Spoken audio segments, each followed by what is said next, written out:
In the last 17 videos, we knew something about prepositions. From this video, we know about conjunctions. Conjunction అంటే సంయోగము అంటే కలపడము అని అర్థం.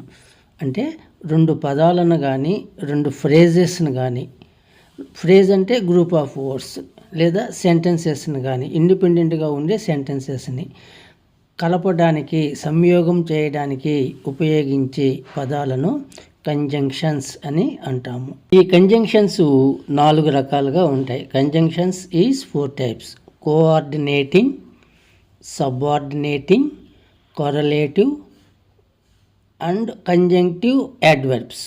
ఈ విధంగా 4 రకాలుగా ఉంటాయి. ఇప్పుడు కోఆర్డినేటింగ్ కంజంక్షన్స్ ఎలా ఉంటాయి అన్నది చూద్దాం. Coordinating conjunctions join words, phrases or equal grammatical rank sentences. అంటే పదాలను, ఫ్రేజెస్ని, ఒకే విధంగా ఉండే సెంటెన్సెస్ని ఇండిపెండెంట్వి కలపడానికి ఉపయోగించే పదాలను కోఆర్డినేటింగ్ కంజంక్షన్స్ అంటారు. For, and, nor, but, yet, or, so మొదలైన వాటిని కోఆర్డినేటింగ్ కంజంక్షన్స్ అని పిలుస్తాము. I invited him for the dinner arranged at our home. అంటే మా ఇంట్లో డిన్నర్ కొరకు అతనిని ఆహ్వానించాను. For. He bought fruits and vegetables. అతను ఫ్రూట్స్ కొన్నాడు మరియు వెజిటబుల్స్ కొన్నాడు. And she takes milk or coffee. ఆమె కాఫీ అయినా తాగుతుంది లేదా మిల్క్ అయినా తాగుతుంది. టేక్స్ అంటే ఇక్కడ డ్రింక్ అని. We neither called not sent message. మేము పిలవలేదు, మెసేజ్ పంపలేదు. Nor. You did not study hard. నువ్వు కష్టపడి చదవలేదు. But passed.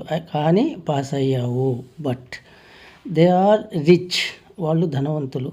At they lead normal life. అయినా కూడా ఇంకా వాళ్ళు నార్మల్ లైఫ్ను లీడ్ చేస్తారు. It is getting dark. చీకటి పడుతూ ఉంది. So I can't go out. కాబట్టి నేను బయటికి వెళ్ళలేను. ఇట్లా 2 వాక్యాలను కానీ 2 పదాలను కానీ 2 ఫ్రేజెస్ని కానీ కలిపి ఒక సింగిల్ లైన్గా చెప్పడానికి ఈ కంజంక్షన్స్ని ఉపయోగిస్తాము.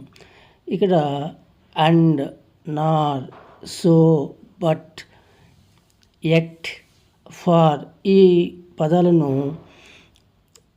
కంజంక్షన్స్ అంటాము. వీటిని కోఆర్డినేటింగ్ కంజంక్షన్ అని పిలవడం జరుగుతుంది.